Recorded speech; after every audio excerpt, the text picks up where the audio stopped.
Hello, good morning, good afternoon, good evening, and wherever you are. Thank you so much for joining us. While we let a few more of our colleagues in, Akin is letting them in as we speak. Perhaps you'd like to jump into the chat and introduce yourself, where you're joining us from, if you're here for the first time or if you're a full member. Do please let us know in the chat. It's lovely to see who's here. You've all been rather rudely muted on entry. I apologize for that, but do please remain on mute until a bit later, and obviously when we're in our breakout rooms. And do please put your camera on, unless, we always say this, unless you're on the beach or in your pajamas still, please do put your camera on, because it's much more effective and meaningful if we do that, and you rather do need to do that for the breakout room sessions that we do. So welcome everybody. For those of you I haven't met before, my name is Mark Walmsley and I'm the founder of the Arts and Culture Network. It's exciting times, a bit of news on the LinkedIn group front. We're on the program with LinkedIn to pilot the concept of public groups. You might have seen that in a message I popped out. So from the 10th of May, people both on and off LinkedIn will be able to see our posts in our group. They'll also be able to react to them. But if they'd like to comment or post, they need to join the group. So we're thinking that might be a bit of a boost to the membership of the group. We've just tipped over 22,500 members in the LinkedIn group. So if you haven't popped in to have a look, do please have a look. Arts and Culture Network there. And yeah, so that's likely to boost our membership quite significantly. We're currently attracting over 150 new members to the LinkedIn group every day, which is very exciting. That puts us on target to be about 40 or 50,000 as a community by the end of the year, which would be fantastic. So a few tips. If you haven't joined us before, this is kind of how it works. It's fast, it's fast-paced, it's fun, it's very friendly, and it's really effective at starting those conversations with new contacts. So do please make the most of it. What we'll do is, in the breakout sessions, we pair up at random for 5 minutes. You get a chance to say hello. It's not a pitch fest, I'm afraid. It's just hello, tell me a little bit about you, and then you can then arrange to have a further conversation afterwards. We use the chat with a code. If there's somebody you hear from or meet who you'd like to follow up with, pop the word meeting in capitals in the chat, followed by their name, and do the same if you have a referral for somebody, which would be great as well. Those details will then be on the website after our meeting, probably early next week. Any other news? Yes, forthcoming events. On the 18th of May, we're doing our second event for the Americas. We did the first one on the evening of the 20th of April, UK time. That was lunchtime in New York and breakfast time in LA, and that was great. So we now have an opportunity to interact across the pond. So if you'd like to join that, you're very welcome. That'll be at 6 o'clock on the 18th of May. And then on the 1st of June, we've got Manuela Marin joining us to do the 10-minute TED Talk. She's going to tell us 5 things that we probably don't know about music. I've had a conversation with her and it's fascinating. So that's absolutely worth it. I'll be popping all these details in the chat so you can grab them. And of course, it's all on the website. Anything else I need to tell you? Don't think so. Oh, if you're a full member of the gang, a paid up subscriber, do please raise a hand, because we're going to do a few very brief 30-second intros to some of the members that we have in the gang. So do please do that. And if you've just joined us comparatively recently, do please pop your contact details in the chat. Right, that's enough from me. Have we got some hands up? Yes, we've got Robin. Robin, would you like to do literally 30 seconds, please? Literally 30 seconds. The Maestro Online, a platform where you learn via your ear first musically, and you improvise, and no two learners should ever sound the same. And we've got celebrity masterclasses from people who've toured with people like Madonna, Michael Jackson, Whitney Houston, all that kind of thing. We'd love to have more members, but we'd also love to have other people who you may know who could create masterclasses with me. Thank you. Hey, thanks, Robin. Nadia, hello. Good to see you. We managed to sort out. Yes. I'm going to show you up now, I'm afraid. Nadia turned up at 1 o'clock yesterday for this meeting. So I hadn't slept actually. key. Yeah, that's what happens when you don't sleep enough. Twice in 1 week, I got probably 3 hours each night. So it's really bad for the brain. Oh dear. Yeah. Okay. Yes, I didn't know which day I was in. But yes, I'm a marketing specialist. So I've basically been doing marketing planning and marketing strategy for technology company throughout most of my career. And I'm at the moment in transition because I really want to move more into communications and media with artistic people, because that's where I really find I get more energy. So that's me. That's great, Nadia. Thank you very much. Now, I'm very excited to invite Louisa to say hello because she became a full member about half an hour ago. Yeah. So, which is fantastic. Thank you very much for joining us as a full member, Louisa. It's a pleasure. I hope I'm your newest new full member. You are. So I run Ilona Design, and we help creative businesses launch and scale with a end-to-end solution of graphic design, marketing, and copywriting. That's brilliant. Polymathic, is that a word? Polymathic, it ought to be for you, because there are very few people who are brilliant at design and brilliant at writing, which can be really, really useful. And Louisa is that. So do connect with Louisa if you get the chance. Mats, hello, good to see you. Hi. Hello all. So my name is Mats. I'm a former ballet dancer and artistic director of English National Ballet. I'm now working with dance professionals, dancers, choreographers, teachers, artistic directors, helping them to have more successful and satisfying careers through better career planning and development. So that's what I'm doing, working with a lot of arts people, particularly with dancers. That's great, Mats. Thank you very much.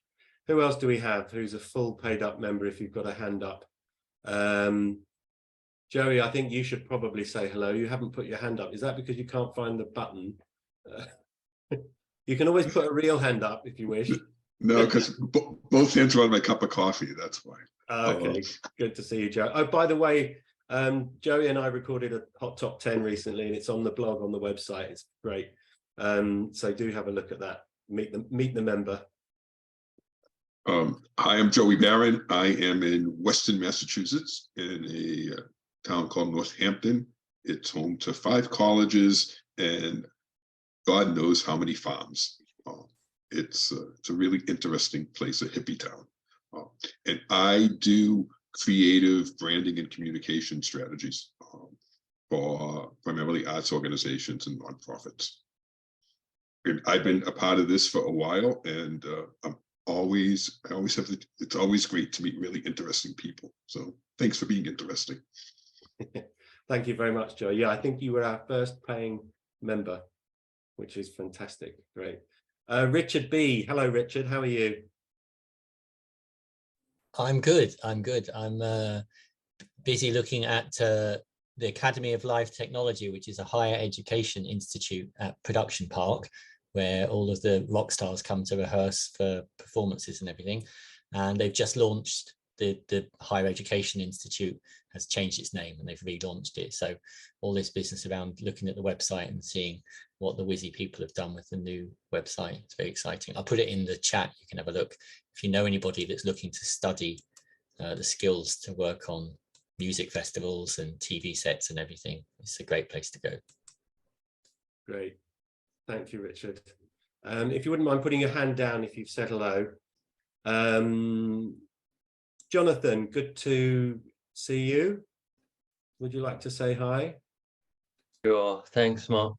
Yeah, Jonathan Duff. We've had a good session with Mark on branding. So this may sound slightly scripted or doctored a la Mark.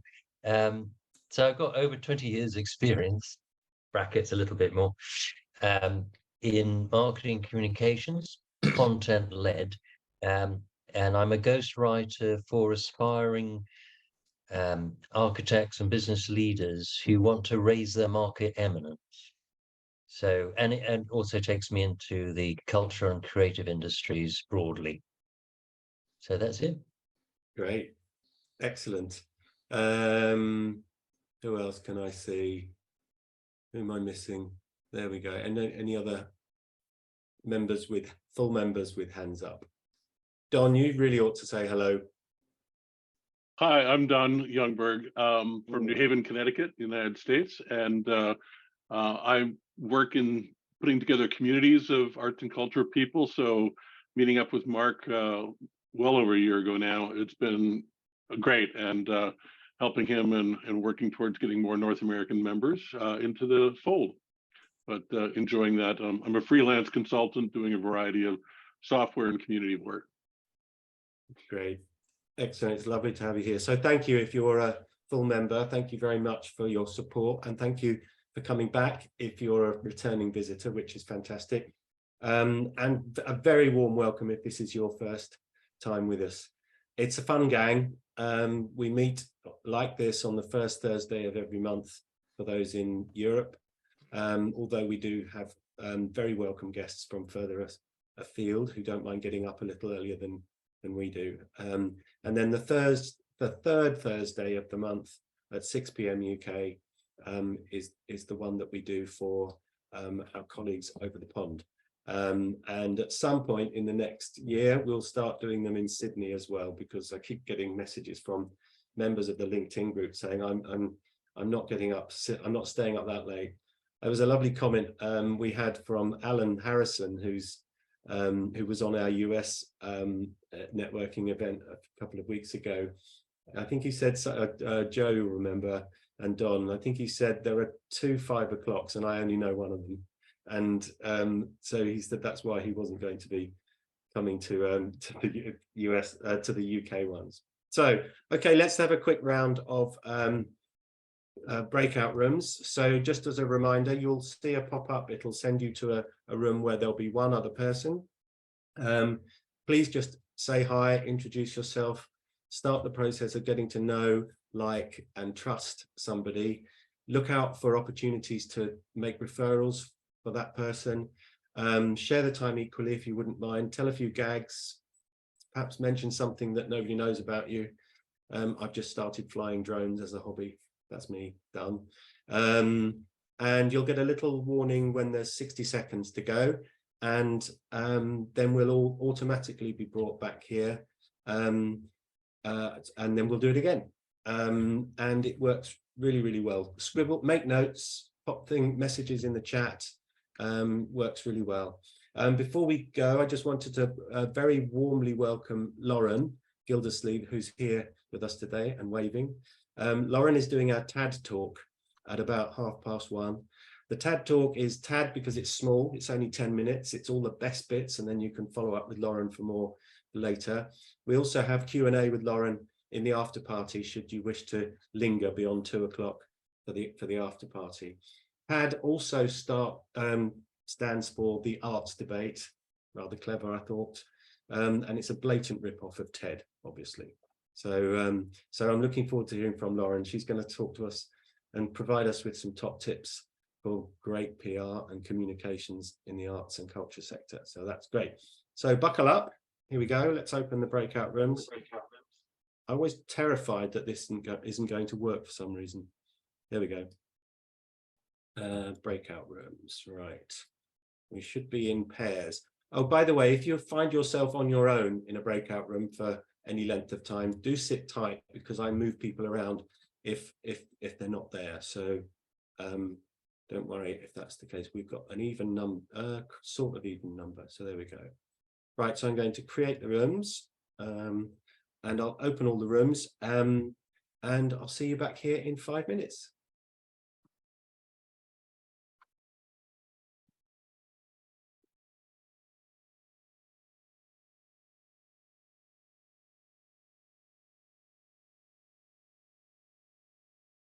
Hi, David.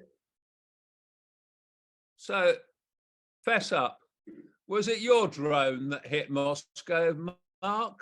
No, it wasn't my drone that hit Moscow. Oh, glad to hear that. Yeah. My wife, I just had my 60th birthday, and my wife's very kindly bought me a foolproof drone. It's foolproof, and it's about the size of an egg box. It won't land on water, and we live by the water, so that's quite handy. It comes back to where it took off if it gets low on power, which I thought was very clever. And it's got collision avoidance, which is even better. So I'm trying to break it as we speak. So it's great fun. I'm loving it. It's really good. Welcome back, everybody. I hope that was useful and quick. We're going to do some more, but as we work our way through, welcome back. If anyone's got a bit of exciting news they'd like to share, just pop a hand up. We tend to do that a lot in the after party, so by all means let me know if there's something that you'd like to share with us. Now we're doing this again. Now, of course, the gods of randomization sometimes get it wrong, so there is a slim chance you might meet the same person again, but that's a great opportunity to pick up from where you left off before I rudely interrupted you. So we'll try and we'll go around again. One of the things I should explain, when somebody becomes a full member, I do an video interview that we then publish on the LinkedIn group, and one of the things we do is the arts and culture hot top 10. So I might pick on somebody, and we'll do that live today if we've got time. I'll ask you your favorite in 10 categories across the arts and culture sector. It's probably not a good idea, because then if you were to become a full member, they would not come as a surprise when we recorded it, but we'll see. Right, so I'm going to recreate the rooms. And there we go, fewer rooms, I think, excuse me. Right, there might be a group of 3 now, because I think we've got one more with us. So I've recreated those. Apologies if you meet the same person, but make the most of it, and we'll see you back here in 5. So, okay. Great. Thanks, Donnie. Welcome back, everybody. Welcome back. I've just been having a lovely chat with Donnie. Donnie's in Nigeria, a musician. If you get a chance to meet him, ask him to send you a link to something of his on YouTube. We've just been talking about the Bundu Boys in Zimbabwe. Excellent. Were there any double ups?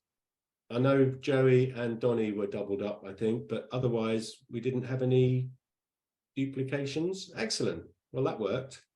Brilliant. So it's now 12:30. Where did that go? And I think we'll do our TAD talk now. So I'm delighted to introduce Lauren to everybody. I hope she's still here, is she? I'm here. There we go. Hi. That would have been hilarious, wouldn't it? Suddenly find that I'm doing the talk. Great, excellent.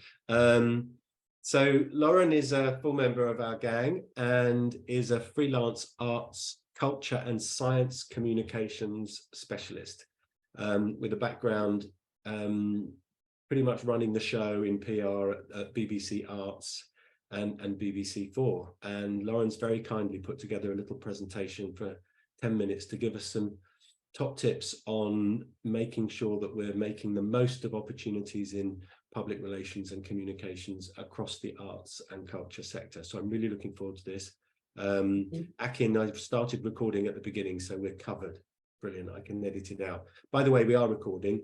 We're not recording the breakout rooms, obviously. If for any reason you'd rather not be in our videos, do please let me know by email. But otherwise, the only place this will go is onto the website, because we have allowed those who can't join us live, especially in the States and in Australia, we're giving those members an opportunity to watch back as if they were here and watch the TAD talk on demand afterwards. So that's why we sometimes get more registrations than we get live, but live is best.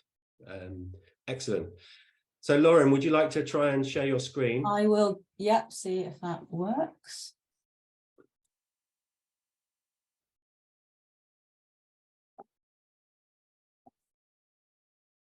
So that should be, you can let me know, Mark, if you can. It's not full screen yet, but so if you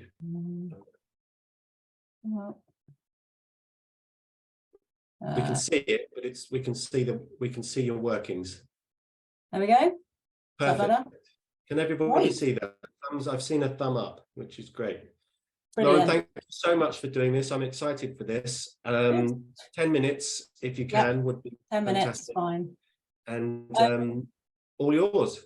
Great, thank you so much, Mark. Hi everyone, hope you can all hear me okay. So I'm going to run through a really quick presentation on some PR tips. I'll just talk a bit about my background. For those of you that don't know much about PR, a bit of a definition. I saw that some of you are in PR, so you can ignore that bit. And then I'll just do quick 5 tips. And then as Mark said, I can take questions at the end as well. So a bit about me is I graduated quite a while ago now in history of art. I knew I wanted to work in the arts, and I sort of fell into PR, working for a small photography gallery and PR agency, working people like Rankin and David Bailey, and then moving on to lots more galleries, artists, film festivals. So I kind of cut my teeth in an agency, which was quite a busy environment. And then I moved into the Science Museum, where I was senior press officer. I looked after retail there. I looked after the exhibitions from the Wellcome Trust. And then I also ran the media for their kind of art. It was like an adults centre where you'd have lots of events about science topics. So a Café Scientifique. After that, I spent about the main part of my career, really, over about a decade, was at the BBC, where I worked mainly in the arts team as well as science, so ended up managing publicists across predominantly TV content, so documentaries, in history, art, science, lots of nerdy stuff, as well as doing a little bit of stint in BBC Children's and BBC Films. Then I've since then had 3 children and decided to freelance. So I now do sort of the odd bit of freelancing for different clients across my weeks, as well as childcare as well. So that's a bit of my background. But I'm going to talk about really, firstly, what is PR? So as you can see from this quote, it really is just key to every kind of organisation, your big corporates, down to smaller arts organisations, individuals. How you present yourself to the public is really key and of great value. For those of you that don't have a PR background, I found this CIPR definition. So the CIPR are the Chartered Institute of Public Relations, and they are sort of the only kind of body that's like a professional body for PR globally. And as you can see, they've defined it here as the planned and sustained effort to establish and maintain goodwill and mutual understanding between an organisation and its public. So really, it's talking about PR being all about relationship building, how to create a favourable image, a positive image to support reputation. And it does work in tandem with marketing, but the main difference is that you don't pay for exposure. You support and influence, and that can involve working with broadcasters, TV, radio, print, media, online, and also more regularly nowadays influencers, bloggers, because they do hold sway, so they are important. And your public or audience can be your customers, your employees, stakeholders, government. So it can range from different things. This photo here, actually, I've got a few photos throughout. This is Sir Paul Nurse, who is the head of the Francis Crick Institute in London, where I work freelancing. He's a Nobel Prize-winning scientist, and this was an exhibition launch I did, one of their exhibitions, about the people that work behind the scenes at the Crick. So not the scientists, but people that do things like wash the glasses, run animal testing, fix stuff. So all the really important people who support the scientists. And actually, he used this opportunity, the exhibition launch, as a springboard to talk about Brexit and how it was affecting these teams and the scientists coming in to work at this science institute to do research on human disease. And actually, we got lots of journalists there because we used an arts exhibition or a sort of science arts exhibition to talk about a bigger issue, Brexit at the time. So going on to my top 5 tips, which I will whiz through quite quickly because I'm mindful of time. Number one, knowing your audience. So firstly, defining who is it you're talking to? You know, if you're an artist, who do you want to buy your work? If you're a theatre or a gallery, who do you want to walk in the door? So who are they and where do they get their information from? So are they an older audience listening to Radio 4, reading Saga magazine, or are you trying to attract younger people in? Are they on social media, TikTok? Are they listening to Radio 1? And what makes an interesting story to them? So if you really think about who you're talking to, if you just sort of send medium out, you know, messages out to everybody, you're just not going to get any interest. You have to be strategic and target your message, who you think will be interested in your work or your institution. Tip number 2, build strong media relationships. So I have developed sort of my own media database over, you know, decades, which is like a few thousand people that I've worked, you know, I haven't worked with them all, but I know lots of people. It's my personal sort of database. But you can also do that yourself by researching, you know, where you want to see yourself, your organization. So identifying those key players, you know, reading the media. So if you think you should be in the Observer magazine, you know, open it, look in it, who's writing, who's commissioning, and know them. And if you really feel that your place is in a specific media, you have to know who the journalist is you should speak to and what they're interested in. It's no good sort of blasting messages out to everyone. You have to be strategic and have knowledge of what you're trying to say and when you should speak to somebody. So you could have a news journalist who's writing, you know, 48 hours in advance, a day in advance, to someone on a monthly magazine who is writing 3-4 months out. So it's really kind of categorizing your journalists and knowing who they are and where they're writing and what they're interested in. Number 3, so creating compelling content. So you have to have something interesting to say, or really you shouldn't be saying it to the media because they're busy and they don't want to hear from the millions of PR people that are out there working. So you can contact them or using your own channels of social media, using press releases, blog posts, infographics, social media. You might have spokespeople that have something really interesting to say. I just spoke to Matt Skugan, who's the dancer. He sounds so interesting. He would be an amazing spokesperson for an organisation relating to dance because of his background and history.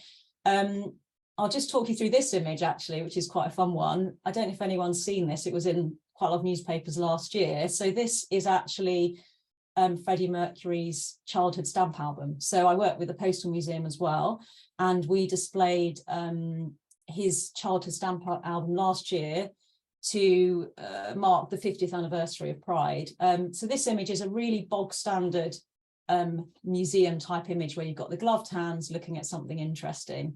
It's not, you know, it's not a bad image, it's not the best, but it was a really interesting story. People hadn't seen his stamp album. People didn't know that Freddie Mercury was into stamps as a kid in Zanzibar. So again, this image was really lovely. I gave it to as an exclusive to a Sunday paper with the story that we were going to be showing this stamp album from the archives. And then they ran a beautiful piece. And then I managed to get the story placed the next day, loads of other papers through Newswise, who syndicate stories to different publications. So, you know, a newspaper might buy the services of PA News and they will sell them the stories. So I got really nice coverage for a sort of quite a standard image, but the whole story, the whole package of the spokespeople, the image and the kind of new nature made it a really strong, compelling story for people to read about. And then I wanted to show you this image because it's really gorgeous. It's from the Francis Crick Institute, and it's actually a huge installation for an exhibition on cancer. And I commissioned a photographer to come in and take this image. She used to work for PA Newswire, and she used to be a royal photographer, worked with the royal family. And this was actually images of cancer cells that are being, scientists are actually studying them in these sort of patterns.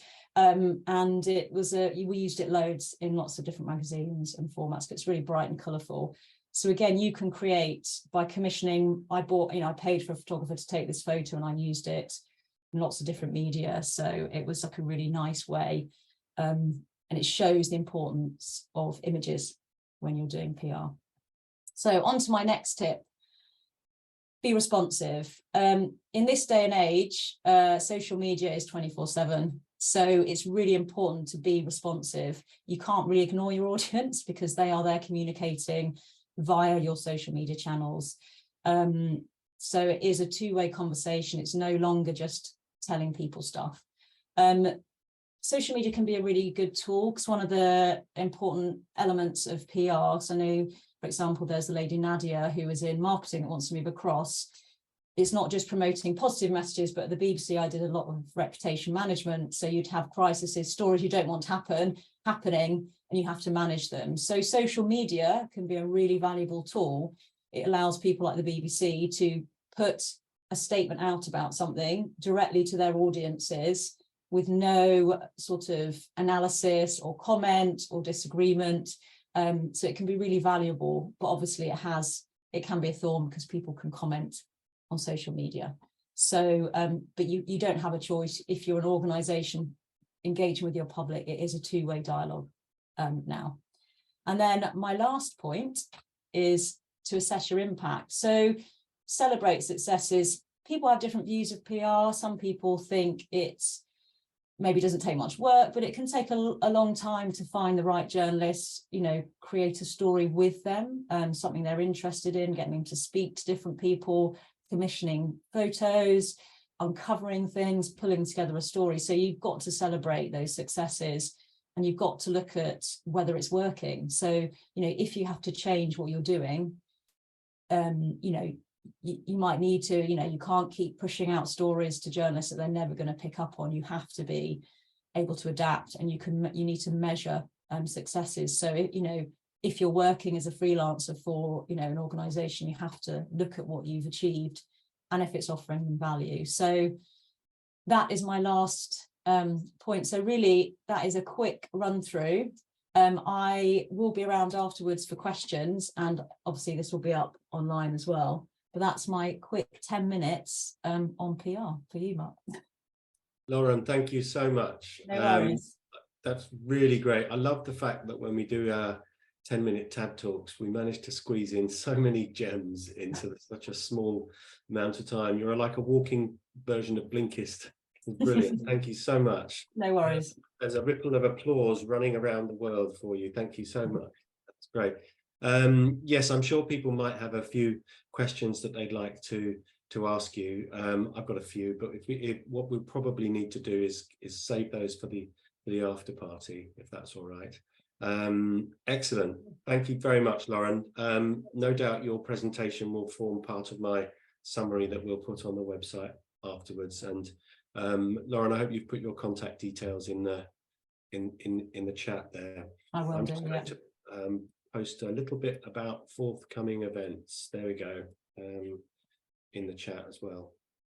If you've got any news or events that you'd like to put in the chat, do please pop them in there. Right, this hour goes so quickly, it's ridiculous. I think we'll do another round of random because we're approaching the hour. I think we might do a 3 or a 4, which will mean you'll have a chance to just say hello to more people. So I'm going to do another round of breakout rooms, but we'll now do slightly larger groups, and I'll give you slightly longer.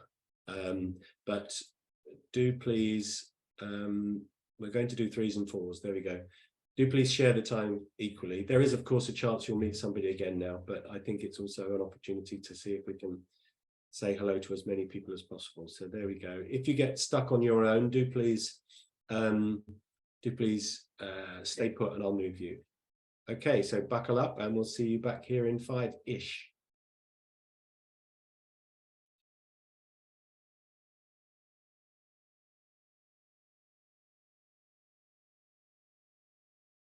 Welcome back, everybody. Welcome back. How did that work? Would anyone like to jump off mute and give some feedback on that? I actually need somebody to do that because that's what triggers my bass speaker on my desk here. So it was really good. It was really good. It was though in the irony, from the irony department, in the 3 groups, Donnie and I have been matched together in all 3 groups. So it's been really interesting. Brilliant. But you should all go listen to his song. That's what I have to say. Yeah, thank you very much. The link is in the chat. I've been browsing through the chat. There's lots to talk about in the after party, I can tell you, but I wanted to try something a little bit different. Some of you will know when we do the arts and culture hot top 10, we rattle through 10 categories and I put people on the spot to choose their favorite in each category. I'm going to try go around the room and do one each, and we'll just see how far we get. So if you could all come off mute, please, unless you've got lots of construction work going behind you. I'll buzz around the room. I'll probably focus on the people who haven't done this, with apologies to those who have. But the videos are gradually working their way onto the website. So quickly as you can, I'll come to you and I'll ask you for a favorite in a certain category in the arts and culture sector. It's fun. Don't worry if you're tongue-tied, we'll move on. You could say pass, right? Okay. So I'm going to come to David Thomas first. David, what's your favorite building? Jethro Drury Lane, built 1663, and the Yep, sorry, go on. Yep. Sorry. In pretty much continuous use, although burnt down 3 times, and the latest building is 1812. But the stories, how the story of Drury Lane is the story of England. That's my favourite building. Love it. Lauren, your favourite book, please.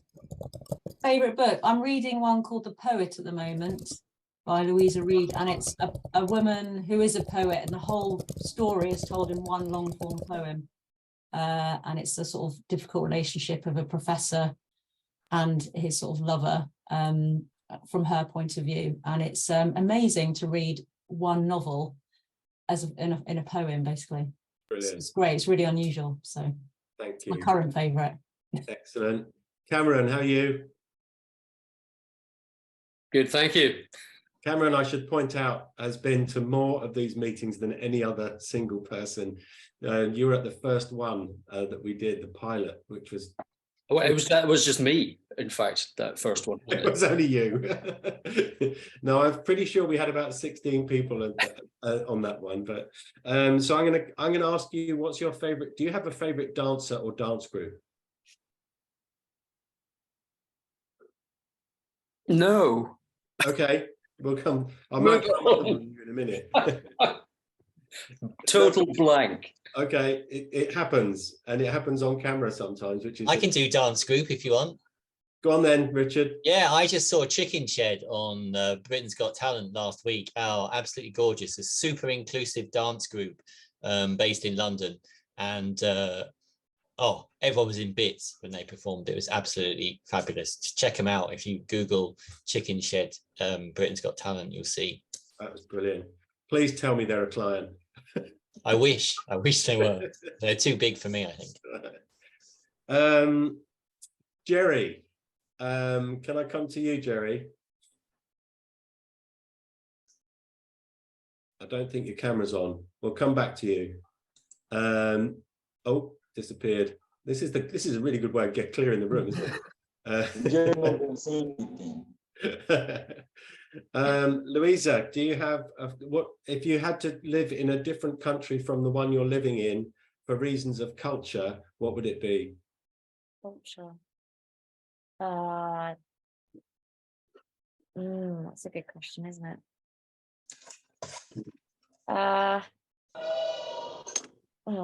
Let's go with Holland. I like the culture in Holland. Yeah. Where, sorry? Holland. Holland, okay. Cool. Love that. Love their way of life and lovely people, history, architecture, beautiful, stunning. Yeah, love it. Brilliant. Thanks, Louisa. Lynn, favourite sport? Which Lynn? Lynn W. Oh, favourite sport? Oh, I'm not very sporty, but I do like to watch the figure skating and the Winter Olympics. Nice. Love that. Thank you. Who will this one be for? Ooh. Kilner. Hi. Hi. Good to see you again. You too, Mark. It's lovely to see you. If you had to choose one musical genre, what would it be? Oh God, I'm so bad with everyone hates my taste in music. I'm just gonna go with pop because it's upbeat, happy to dance to. I love it. Brilliant.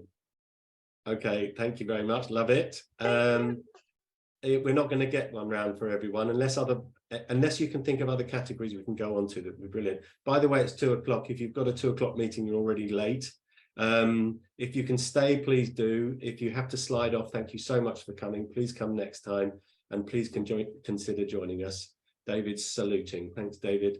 I'd like to come to Ian, please. Ian, your favorite visual artist? Oh, favorite visual artist. Don't know, probably go with Gilbert and George, to be quite honest. Right. Okay. Yeah. Nice. Bye, Mats. Mats has got to go. Right. Who shall we ask now? I'm going to come to Nadia. Are you hearing us, Nadia? Hello. Yes, I'm unmuted. Yes. Oh, we've got 2 Nadias. Nadia, your favorite play or musical? Musical. Mamma Mia, I'd say. Okay. That's stuck in my mind for being so upbeat, but yeah, love that was a musical, wasn't it? Yes. Has anyone seen the Virtual ABBA show? No, not yet. We'll wait for the ticket prices to come down a bit, shall we? Apparently that venue is completely portable. They're going to ship it up to that's clever. Very clever. Take it to Manchester. Who hasn't had a go and wants to go? Where are we? Hands up, please. Jonathan. I'm running out of categories. We've done this before, but do you remember what your favorite film was? Oh yeah, Casablanca. Yes, it was. See, class. There's class. There's Jonathan sitting there, maximizing people's market eminence in the wonderful surroundings of Barcelona, watching Casablanca. I can see it. I can really see it. It's brilliant. Public library. Donny's going to have to choose the Bundu boys because he and I have been chatting and he's waving goodbye. Good to see you, Donny. Take care. Yeah. Harry, can you hear us? Bye, everyone. Bye, everyone. I gotta go right now. Bye, Donny. Jerry, can you hear us? Yes, of course. There we go. What was the last thing that made you laugh? Apart from me. Relax. Just you. You, of course. I just laughed. There we go. Spot on. Technically, absolutely right. Yeah. Brilliant. Love that. Who else? Canis. Who from the arts and culture world, living or dead, would you most like to have dinner with? Wow. I would like to have dinner with Jimi Hendrix. Oh, that would be a great dinner. That would be a fantastic dinner. Excellent. The hors d'oeuvres would be very good too. Who, sorry? The hors d'oeuvres would be very good too. Oh yeah, they would, wouldn't they? You'd certainly get the munchies by dinner time. Has anyone got a favorite museum that they love to go back to again and again and again? Akin? The Science Museum. It's a classic. I'm coming to you because somebody wanted to hear your voiceover voice again. So why do you like the Science Museum? It's just it's how do I describe it? It's, even though it's science, to a young mind it looks like magic. It's really just out there, and it's really good for pushing just like ideas in people. But yeah, that's it. Yeah, I think you've got a career in PR and copywriting as well. In that response. It might be science, but it looks like magic. I love that. They could steal that. You wait, it'll be up on the side of the museum next week. Someone will tell them that, and you could have charged a fee. Brilliant. Okay, thanks for helping with that. Sorry if I didn't get to everybody, but that was really useful. But that's the fun we have when we do a one-to-one, and I'll have to come up with some more of those. So it's a lovely way of people who can't get to the meetings, or of getting to know you as a member, if they haven't had the pleasure of meeting you, because we're gradually working our way through to pop them onto the website and onto the LinkedIn group. So that's great.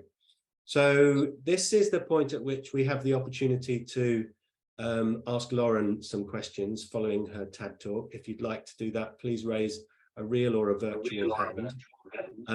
We might want to go back on mute unless you're asking a question. So I'll mute everybody and then unmute Lauren. Sorry, where are we? I don't know where the mute all button's gone. Oh, never mind. We're not too noisy. Does anyone have a question they'd like to ask Lauren? Akin has a question he'd like to ask. Hi, Akin. Hello, Lauren. I have a question. I'm not sure. Did you do a talk at the University of East London a few years ago? Not in the last few years. Or no, I don't. 5 years? No, well, I did one years and years ago, like Okay. like a film student. So that was a long time ago. Cool. Probably not me. Partway through, I thought, yeah, even. Nadia A, you have a question.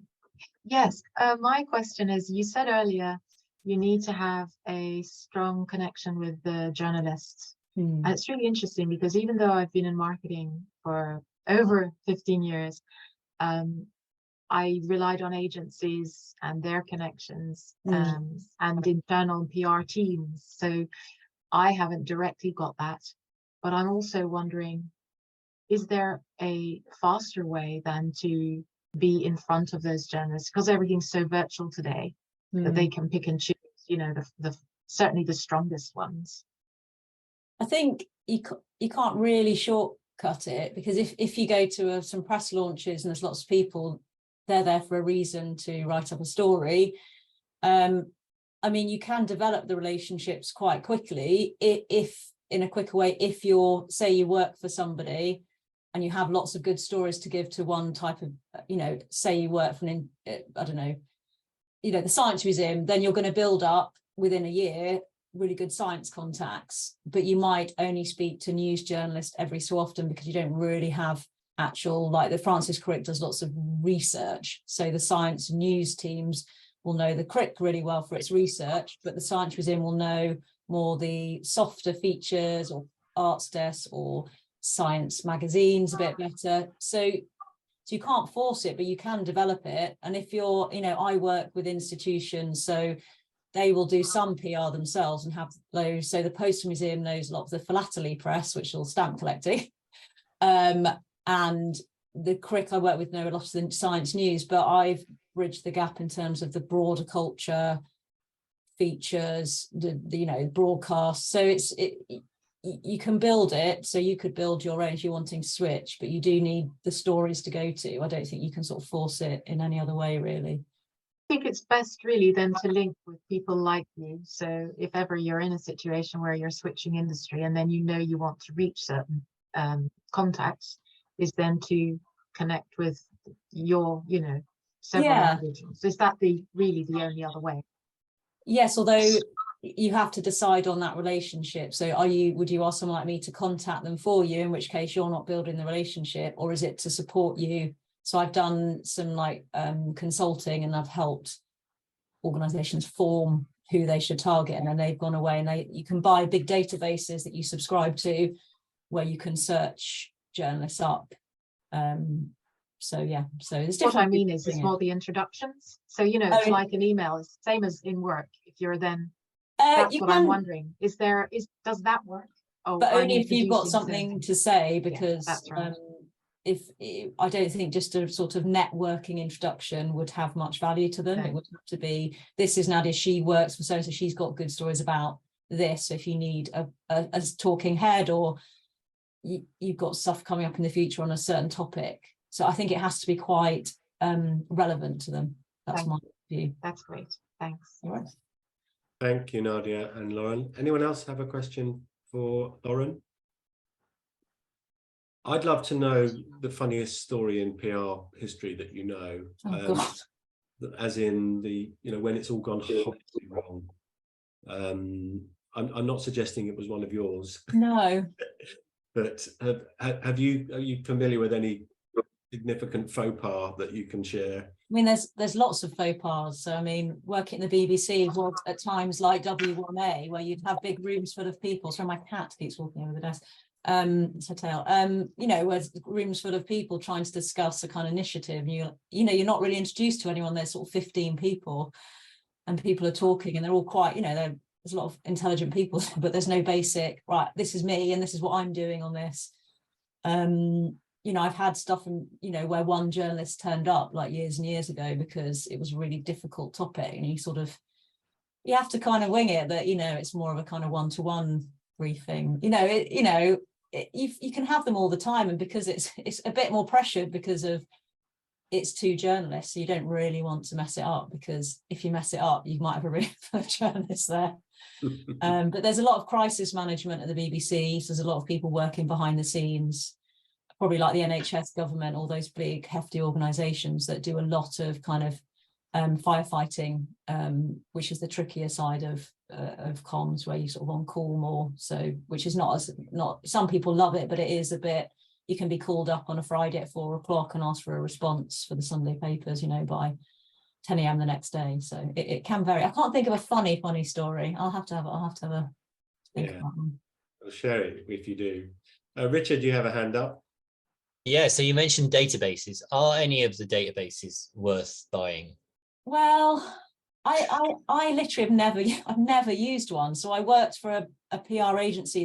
The guy that ran it was very anal. He sort of bought a sort of software management people relationship database, and we made our own. And then as I moved on, I sort of built my own. And the BBC weirdly didn't have a central, so it has a lot of publicists and PR people, but there wasn't one central database that people used. So people had their own lists, because, you know, you might work in entertainment working on Strictly, and I was working on science documentaries. So some of our contacts would cross over, like TV reviewers, but not all of them. I have had access to, so the Postal Museum use Cision, and I've had access to that, and I cross-reference. I think they're fine. The problem is if you don't know who, I think you're in PR, but some people, if they're not really specific about who they're contacting, are just sort of bombarding sort of the wrong you know, you might be trying to speak to a science daily 3 months out, when you really should be talking to, you know, BBC Focus magazine 3 months out. You have to be quite targeted and get them at the right time. So I think they are a good starting point, but then you can use things like LinkedIn is a good place, going to a shop and picking up the magazines and having a flick through and going, oh, that page is great. They've got a great music page on kind of, you know, concerts in London or, you know, Manchester or whatever. So I think you could use one temporarily, but I would always have your own personally. I just don't think it's worth. Yeah, I think I do something like what you said, like harvesting contacts from all sorts of places, Twitter as well. Twitter's great nowadays. But I've always wondered, is it worth buying something? So maybe if you're starting out, so someone like, if Nadia wanted to switch, it might be worth buying it for a year to play around with it, see the kinds of lists. But I just think sort of, you know, I've been to the library a few years ago where I just sat and read all the papers, because I just want to know what is the Sunday Times writing about at the moment and which sections are still there. Because sometimes they, you know, it's changing all the time with cost cutting. And a section you think's there actually, you know, went 6 months ago. Yeah. Well, that guy's been made redundant, and, you know, he's freelancing. So you have to keep yourself up to date, really. And I just think using your initiative, like you sort of implying, is probably better. Yeah. Like say, you could be in the industry like I've been in technology and IT, and now you want more of the arts and culture, and it's a totally different function. Yes. Yeah. That's great. Thank you, Lauren. The one thing that's occurred to me, and it was triggered by the picture of the stamps.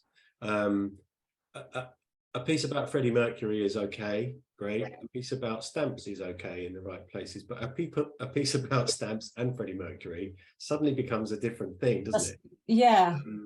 It's got, so all the separate, you know, the picture was fine, wasn't amazing. Stamps, are people interested in stamps? Freddie Mercury, we've all heard about Freddie Mercury, but like you say, it's the three together actually makes a story. So it's finding what's of interest and realizing that actually that is a news story for a journalist. But you can put news stories out in different ways. So you can send it to everybody if it's a really big story. So the BBC might announce, you know, who's presenting, you know, Eurovision might be a big story, they put it out to everybody, or you might have a story that actually is great, but give it to one person, they're going to do a better job on it. But it could be pulled. So it's all about hedging your bets, really. Yeah.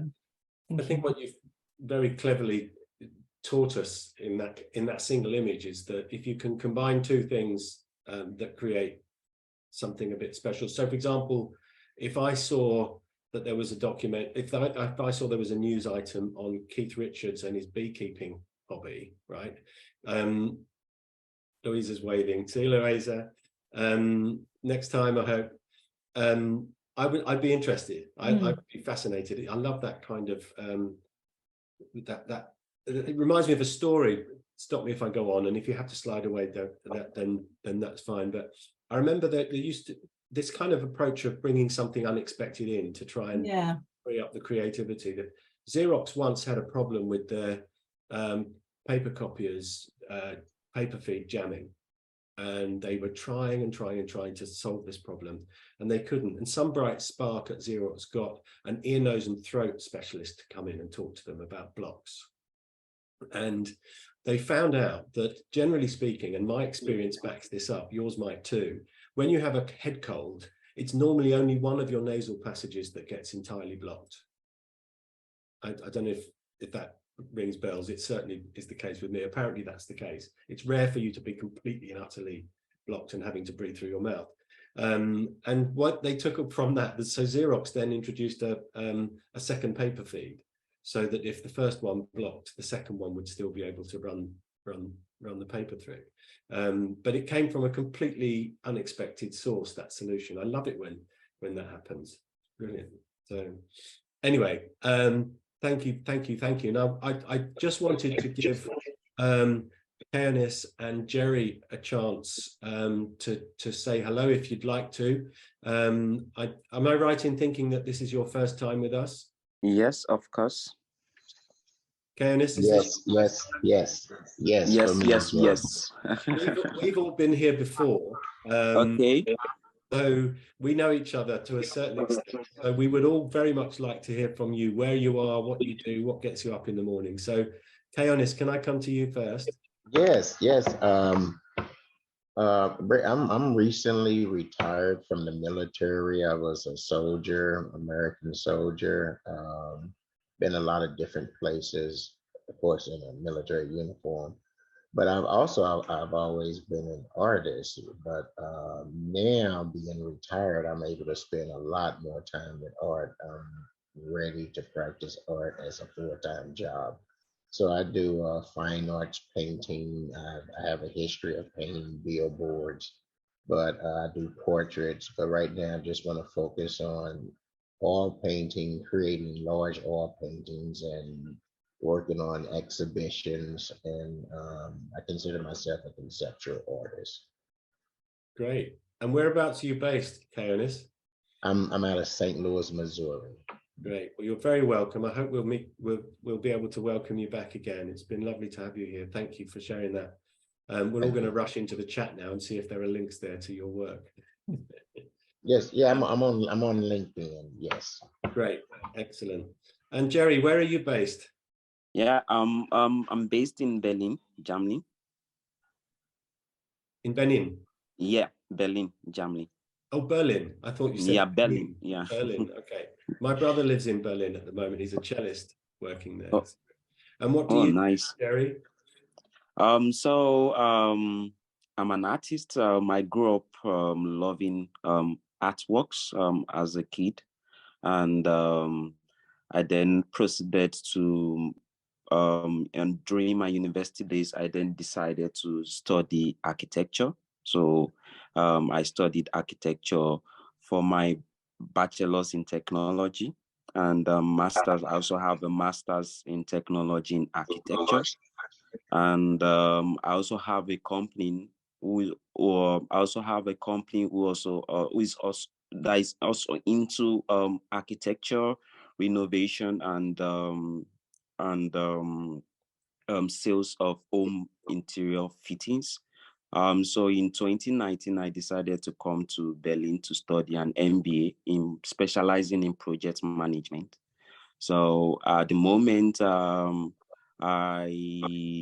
am working for myself as a founder of 2 enterprises, one registered in Nigeria and one which is just began as a startup project.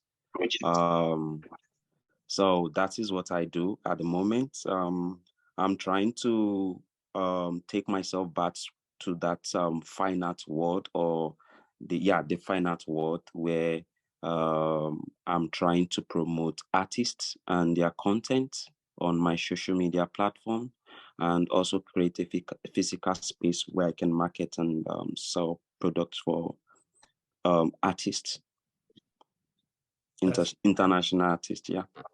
Fantastic. Well, more power to you, and good luck with all of that. That sounds great, and you're incredibly highly qualified. I'm not qualified to do any of the things I do professionally at the moment, which is hilarious, but there you go. Good luck to you. Absolutely fantastic. Do please make sure that your contact details are in the chat if you get a chance, because I already pasted my LinkedIn profile on the chat box already. Yeah. Well, we'll hunt you down and stalk you. Yeah, thank you very much. Thank you. Kilner, would you like to remind us what gets you up in the morning?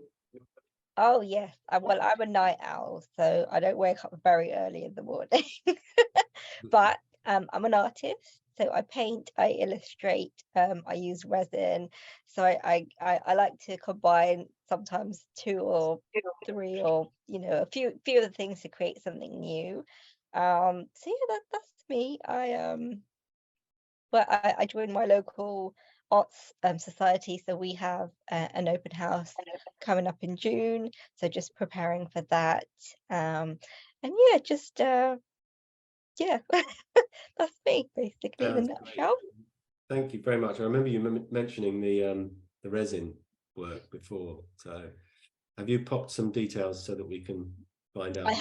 It's in your on my window. LinkedIn. Yeah, and then that's my website there.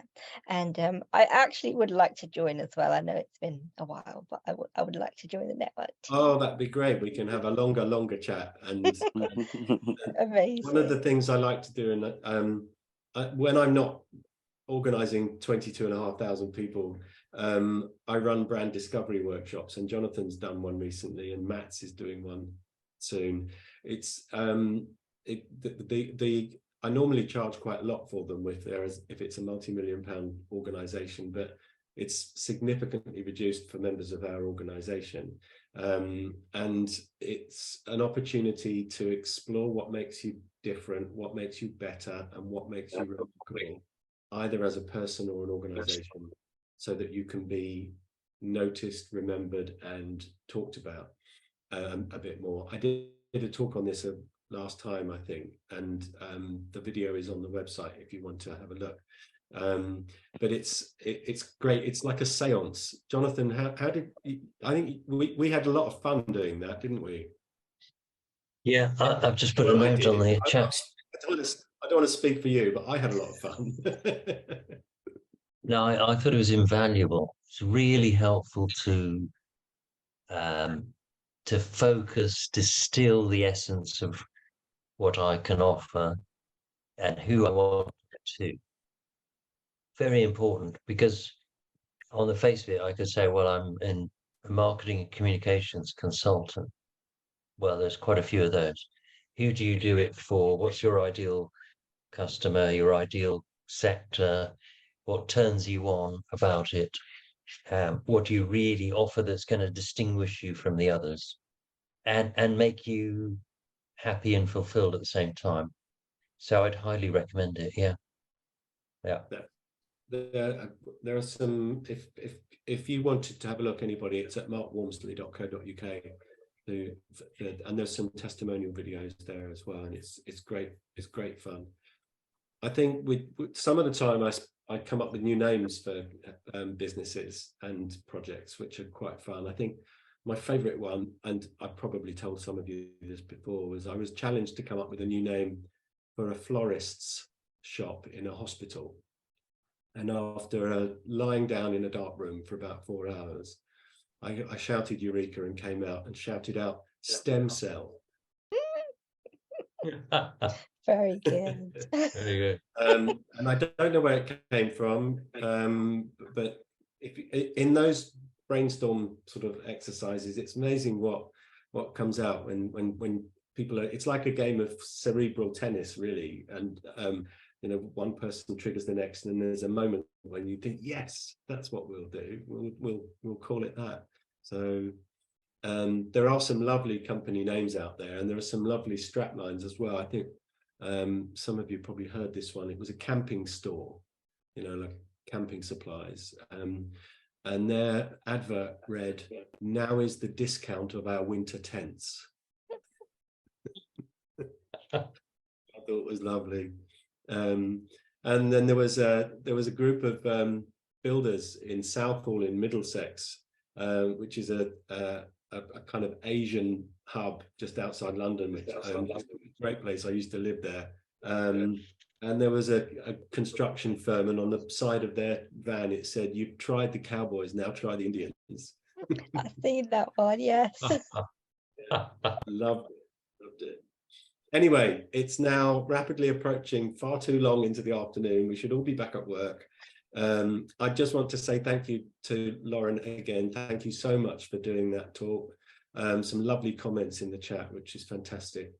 Thank you very much. If this is your first visit, Keonis and Jerry, we're insisting that you come back next time, if that's okay. Yeah, definitely. All the meetings are free. The next one's on the 18th of May, and then after that, the 1st of June. Yeah, like I sorry. Go on, I Jerry. really love my first meeting with you guys. It was lovely and it was fun. Like I've laughed like a lot today, so Yeah, that's quite refreshing. You know it's been a good one when everyone's been laughing. It's fantastic. So all I have to do is to wish you Happy Star Wars Day today. And you too. May the 4th of May today. Thank you all so much, and see you again soon. And you too, bye. May the 4th be with you. May the 4th be with you, indeed.